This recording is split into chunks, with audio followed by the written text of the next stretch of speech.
Bueno, vamos a comenzar con nuestro primer tema del curso de cálculo diferencial, que corresponde a las sucesiones, ¿vale? Y vamos a comenzar definiendo qué es una sucesión.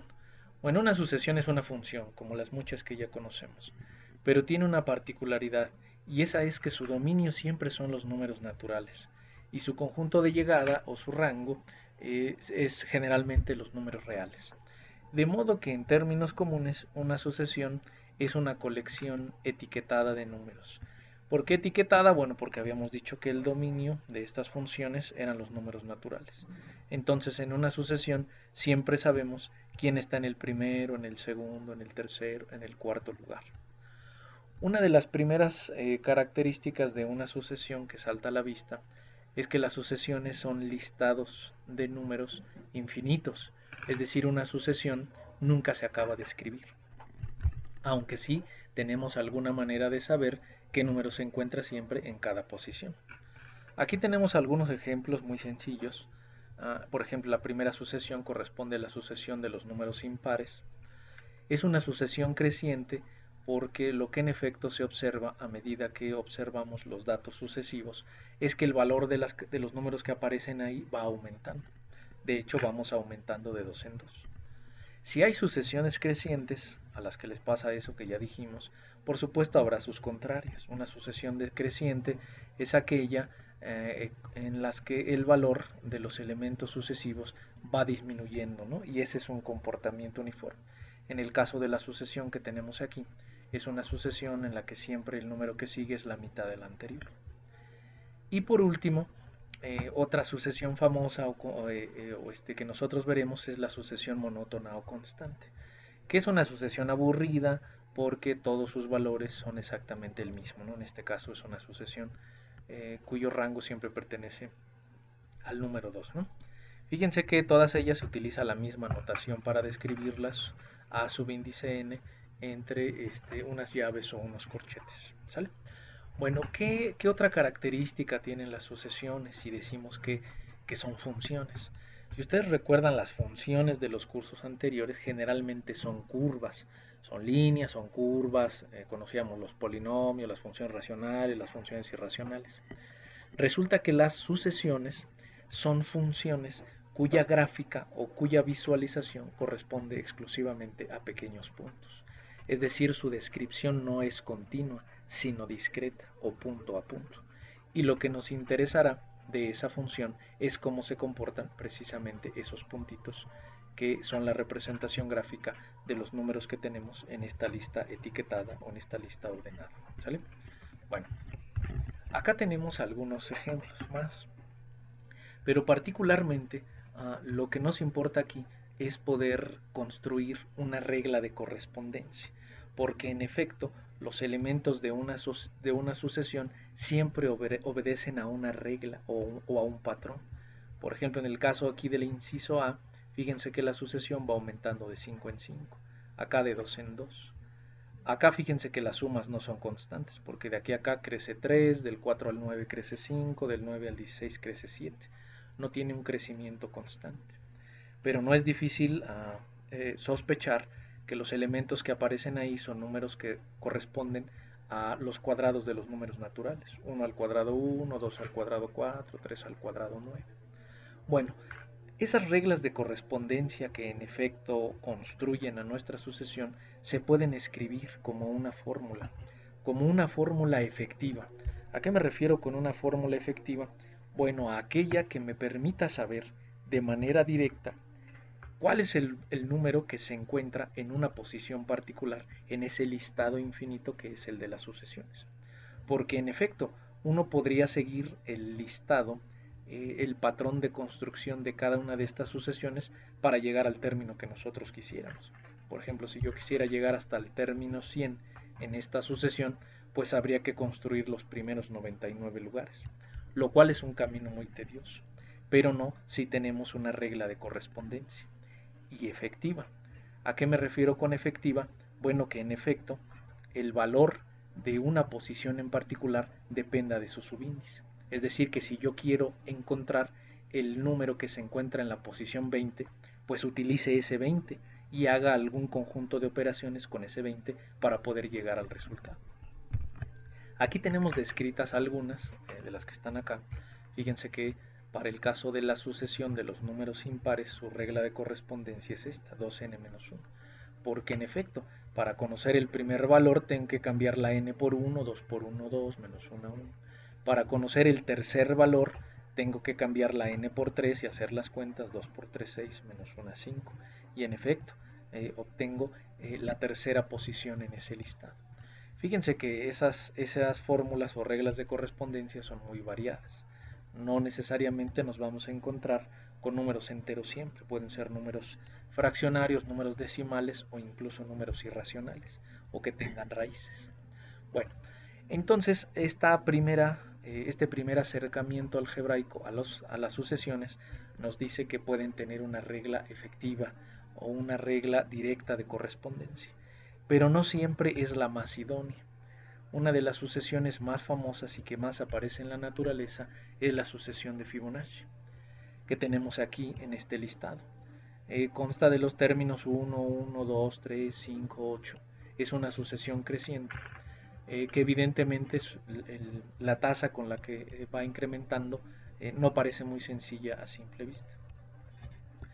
¿Cómo se construye la sucesión de Fibonacci? Bueno, se construye recursivamente, es decir, para poder saber el valor de una posición en particular, algo debo de saber de las posiciones anteriores. En el caso de la sucesión de Fibonacci, de la última y la antepenúltima de los elementos en ese listado. Fíjense que si nosotros sumamos dos elementos consecutivos, obtenemos el siguiente. 1 más 1, 2. Ahora si sumo 1 y 2 obtengo el siguiente número que es 3 y así sucesivamente, 2 y 3 es 5, si me voy más adelante el 34 proviene de la suma de los dos que están antes de él. Esta es una fórmula recursiva que define a la sucesión de Fibonacci de una manera muy fácil. Tiene una desventaja porque si yo quiero saber quién es el término número 100 o el número que está en la fila formado en la posición número 100, tendría que saber quién está formado en la posición 99 y la posición 98. ¿Tiene una fórmula directa o una fórmula efectiva la sucesión de Fibonacci? Sí, es esta que está acá. Fíjense que es un tanto complicada. Aparte de que aparecen cantidades fraccionarias e irracionales, tenemos potencias.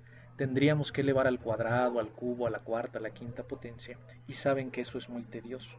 Lo vamos a hacer en los ejercicios, pero recuerden que la herramienta más a la mano que tenemos para esa tarea es el binomio de Newton, que tendremos la oportunidad de recordar. Pero aún así, y con esas herramientas, hacer uso de esta fórmula es muy tedioso para encontrar el término 100. Por ejemplo, fíjense que tendríamos que elevar un binomio a la potencia número 100, lo cual es un horror. Por lo tanto, es en este caso la fórmula recursiva, es decir, aquella que se vale de pasos anteriores, la que más nos convendría en este caso. Y con las sucesiones que vamos a trabajar en delante, pues trabajaremos con fórmulas efectivas o con fórmulas recursivas, ¿sale? Bueno, vamos a contestar a una pregunta más sobre las sucesiones, y esto es, ¿qué nos interesa de una sucesión? Bueno, lo que nos interesa de una sucesión es saber qué le sucede a sus elementos cuando nos vamos al infinito, ya que sabemos que las sucesiones son un listado infinito. Y si tenemos suerte, esos puntitos que van describiendo a las sucesiones tienen comportamientos ceñidos o tienen comportamientos regulares, es decir, toda la sucesión puede ir hacia un mismo lugar, como es el caso de los primeros dos ejemplos. Y si tenemos mala suerte, por más que nosotros avancemos en los lugares grandes en una sucesión, pues podremos ver que no sucede un comportamiento global. Fíjense que en esta sucesión hay muchos elementos que siempre se quedarán por arriba y muchos de ellos que optarán o preferirán estar por debajo. Por lo tanto, no hay un comportamiento unánime hacia el cual tiendan todos los puntos en una sucesión. En términos matemáticos, a los comportamientos que se observan en estas dos imágenes se les llama convergencia de una función. Y por razones obvias a esto lo llamaremos una divergencia, es decir, los puntos de una sucesión no se ponen de acuerdo para ir a un mismo lugar, sino que cada conjunto de elementos de esa sucesión se van para un lado y otros para otro. Bueno, Hay muchísimos ejemplos de sucesiones de los cuales nos podemos preguntar qué es lo que le sucede en el infinito o para valores muy grandes. Uno de los ejemplos más famosos es esta paradoja de Zenón, que es la de Aquiles y la tortuga, ¿no? Que seguramente ustedes han de haber escuchado en alguna ocasión. ¿De qué trata? Bueno, es una carrera. Aquiles es retado por una tortuga a una carrera. Aquiles, pues, con mucha confianza de que es un gran atleta, le decide a la tortuga darle una hora de ventaja. Y después él empezará a correr y está seguro que la va a alcanzar. En el caso de este problema que les voy a presentar, vamos a suponer que la tortuga tiene una velocidad de 5 km por hora, es una tortuga muy rápida, y Aquiles puede desarrollar una velocidad del doble, de 10 km por hora, y que le da una ventaja de una hora. Según los razonamientos de Zenón, que era un tipo muy divertido porque él se encargó a través de su pensamiento de demostrar que todo era absurdo, que el movimiento no existía, que el tiempo era estático, y siempre conducía con sus razonamientos a conclusiones paradójicas. Una de ellas es de la que trata esta anécdota de Aquiles y la tortuga, porque Zenón piensa que Aquiles nunca podrá alcanzar a la tortuga, lo cual suena absurdo porque si uno es más rápido y el otro más lento, la intuición nos dice que tienen que encontrarse. Pero de qué manera razona Zenón de Elea para poder convencernos de esto? Bueno, lo tenemos acá en este diagrama. Vamos a tratar de contabilizar el tiempo que le lleva a Aquiles alcanzar a la tortuga. Fíjense que el problema inicia con una hora de ventaja. En esa hora de ventaja, la tortuga habrá recorrido 5 kilómetros, porque su velocidad es esa, 5 kilómetros por hora. Por lo tanto, cuando la tortuga pasa por el punto A, Aquiles empieza a correr. Como Aquiles tiene una velocidad de 10 kilómetros por hora y la tortuga le lleva una ventaja de 5 kilómetros por hora, él se tardará 30 minutos en llegar al punto A.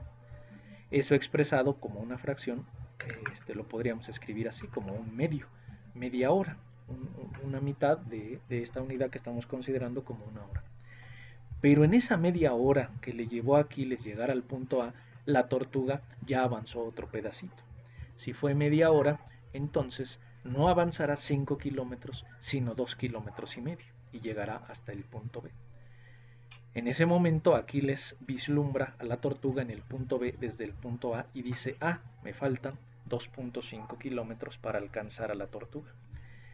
Esos 2.5 kilómetros a Aquiles le llevará 15 minutos, ya no los 30 que le llevó recorrer 5 kilómetros, sino 15 minutos, que es la cuarta parte de una hora. Entonces, en la colecta del tiempo de Aquiles, él lleva 1 más un medio más un cuarto de tiempo. Pero en esos 15 minutos, la tortuga habrá avanzado algo, la mitad de 2.5 kilómetros. Es decir, se encontrará en el punto C. Y otra vez, Aquiles se enfrentará a la tarea de recorrer primero la ventaja que le lleva la tortuga antes de alcanzar a la tortuga. Y eso, como ya se habrán imaginado, es la mitad de la mitad. La mitad de lo que le llevó el trayecto o el tramo anterior. La mitad de un cuarto o de 15 minutos es 7 minutos y medio. Es decir, un octavo. Y así sucesivamente. Aunque hayan sido 7 minutitos, la tortuga algo habrá avanzado. De modo que el tiempo total que le llevaría a Aquiles ir recorriendo todos los puntos por los que va pasando la tortuga es esta serie infinita: 1 más un medio más un cuarto más un octavo más un 16avo, seguiría un 32avo, un 64avo, y eso no pararía nunca. Zenón creyó que por tener una escritura infinita este tiempo era insuperable, este tiempo no podía suceder. Él creía que este tiempo era infinito y que por lo tanto a Aquiles no podría cumplir la tarea de alcanzar esa tortuga. Por supuesto, Zenón estaba equivocado, porque mucho tiempo después nosotros llegamos a saber, o los matemáticos llegaron a saber, que no por ser infinita una suma, eso tendría un valor infinito. Podía llegar a un valor finito. Tal es el caso de esta sucesión. Esta sucesión de tiempos que está aquí es una sucesión convergente, no como se lo había imaginado Zenón, pero que muy ingeniosamente lo planteó en su época, y por supuesto que si a uno le preguntan que si es posible terminar una tarea que consta de un número infinito de pasos, pues uno diría que jamás, que eso no sería posible. Bueno, vamos a investigar numéricamente o matemáticamente el comportamiento de sucesiones que tienen que ver con su convergencia o no. Vamos a hacerlo con dos ejemplos y básicamente así lo harán ustedes para la entrega de su tarea en la Classroom. Y vamos a iniciar con esta sucesión. Recuerden que lo que nos interesa es si una sucesión converge o diverge, ¿no? Va a un lugar o hay un desacuerdo entre los elementos de esa sucesión. Por supuesto, cuando uno no sabe nada, cuando uno no conoce métodos o tiene algunos trucos para poder resolver la convergencia o la divergencia de una sucesión, no queda otra más que tabular. Es decir, más que preguntarnos intuitivamente hacia dónde va esa sucesión haciendo muchos cálculos. Lo vamos a hacer aquí para que no nos lleve mucho tiempo. Vamos a construir la fórmula que, repito, es 3n cuadrada entre n cuadrada más 1, ¿no? Entonces vamos a poner ahí 3 por el valor que vamos a ir obteniendo en la casilla multiplicado por sí mismo, ¿no?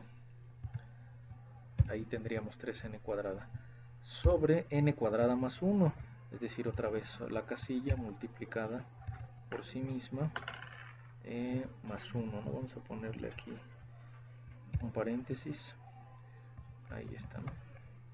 Más 1 y cerramos. Fíjense que el primer término de esta sucesión, es decir, cuando nosotros canjeamos el valor de la n por 1 para preguntarnos quién está en la posición número 1 en nuestra fila, pues sería 3 por 1 al cuadrado, 3. 1 al cuadrado más 1, 2. 3 entre 2, 1.5, ¿no?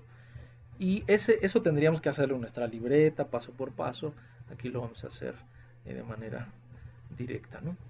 Y fíjense que ahí tenemos todos los valores obtenidos de evaluar nuestra función en los primeros 10 números y luego dando saltos importantes, porque lo que nos importa es qué sucede en el infinito. Fíjense que los valores obtenidos de la sucesión en un principio son diferentes, pero llega un momento en que ya no cambian mucho, en que la primera décima después del punto permanece fija.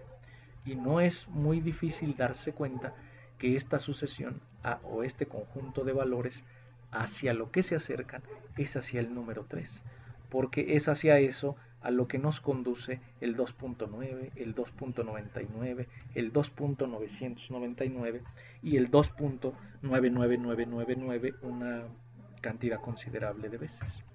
Entonces, digamos que inductivamente o evaluando la función en una cantidad importante de números, hemos concluido que esta sucesión, vamos a robarnos aquí la tablita para ir integrando nuestros procedimientos, vamos a concluir que esta sucesión sí converge, ¿no? Si converge, será nuestra conclusión y lo hace a el número 3, ¿no? Y habremos terminado la investigación de qué es lo que le sucede a esta sucesión en el infinito, desde un punto de vista cuantitativo, o es decir, desde la faceta tabular de esta función que es nuestra sucesión. Por supuesto lo podemos hacer mediante recursos más visuales, creo que acá ya tenía uno de ellos, ¿no?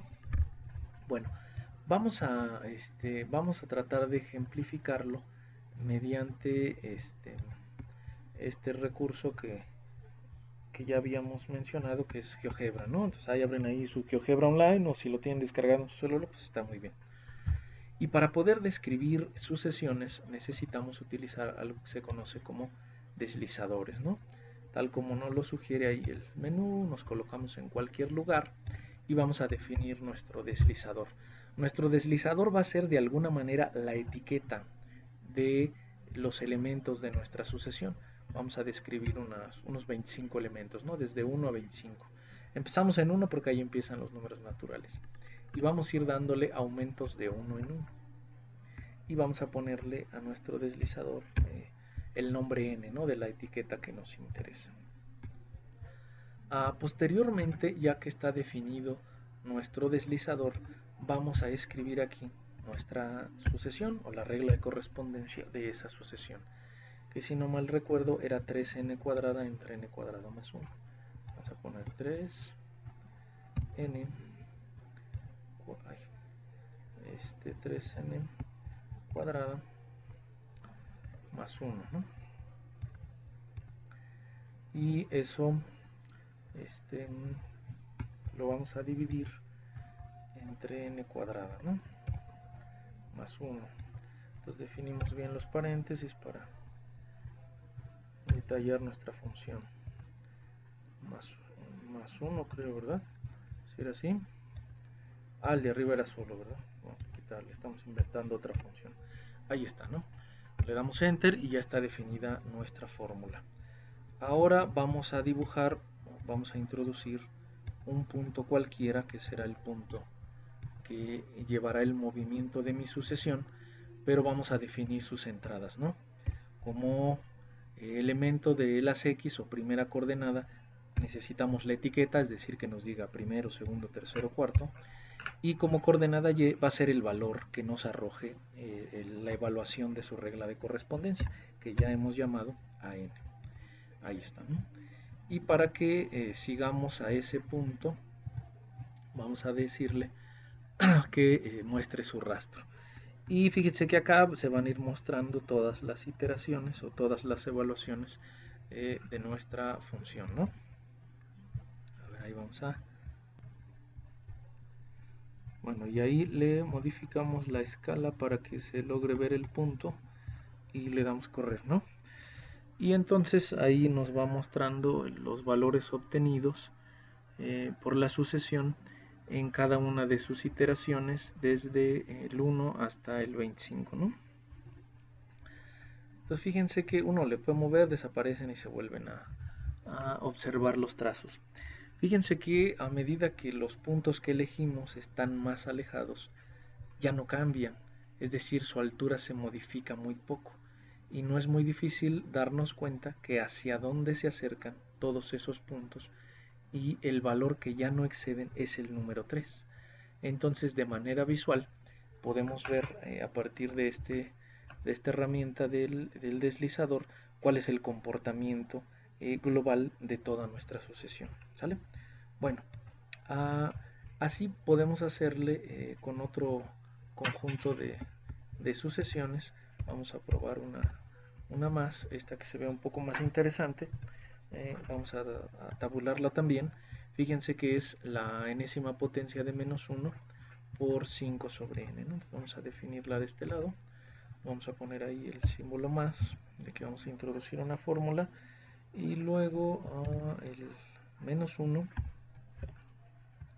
elevado a la potencia, bueno, aquí la potencia es ese simbolito, a ver ahí que introduje algo raro, ahí está, a la n, ¿no? Recuerden que n es el valor que vamos obteniendo de este lado, lo copiamos de ahí, y eso se multiplicará por, ya se me olvidó la fórmula, 5 entre n, ¿no?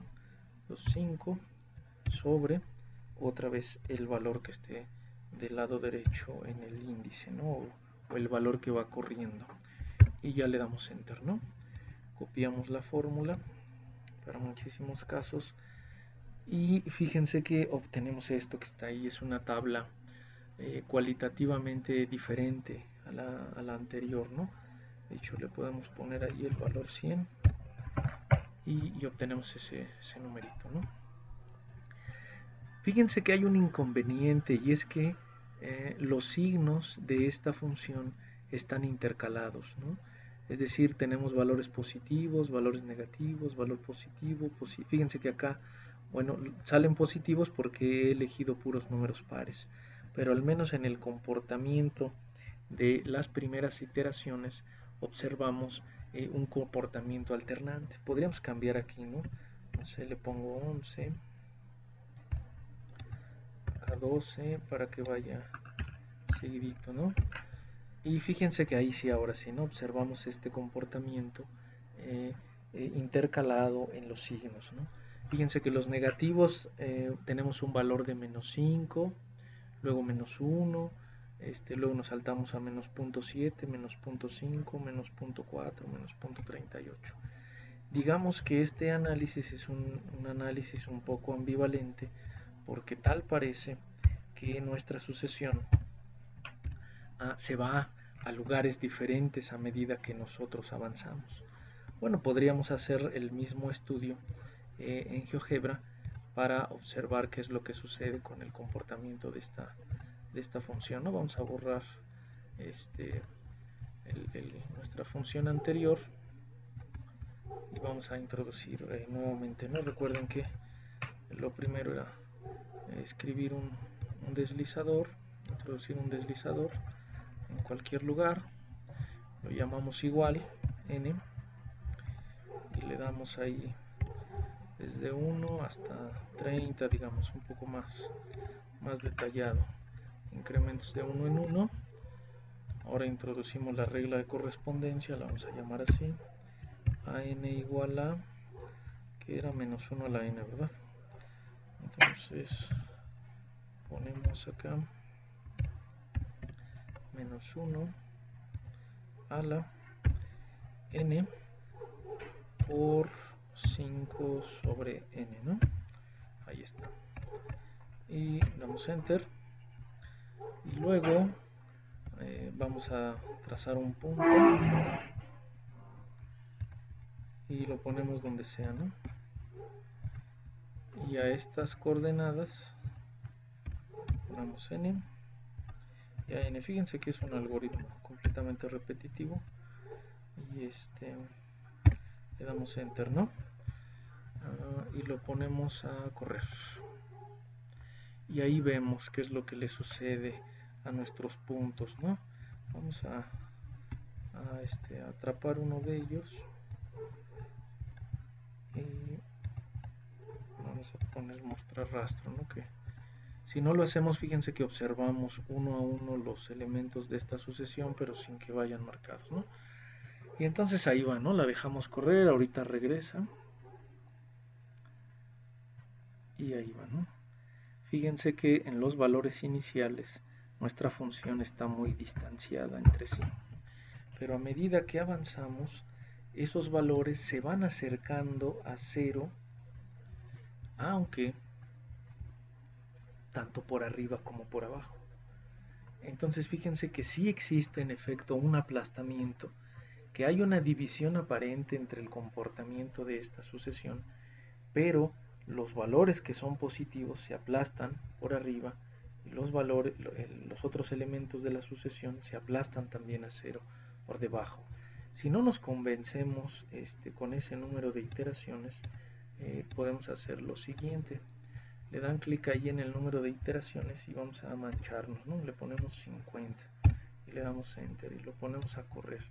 Obviamente me voy a acercar, me voy a ir al lado derecho del eje de las X y ahorita regresa la función o las iteraciones, ¿no? Y fíjense que ahí viene, ¿no? Y fíjense que en efecto sucede que hay un aplastamiento que se ve cada vez más detallado a medida que nos lanzamos hacia el eje de las X, al número infinito en el eje de las X. Entonces, aunque acá en el comportamiento de valores muy pequeñitos nos costaba trabajo verlo porque había una alternancia en los signos, a medida que nosotros prolongamos los valores de esa iteración, pues nos damos cuenta que el comportamiento en efecto se aplasta, ¿no?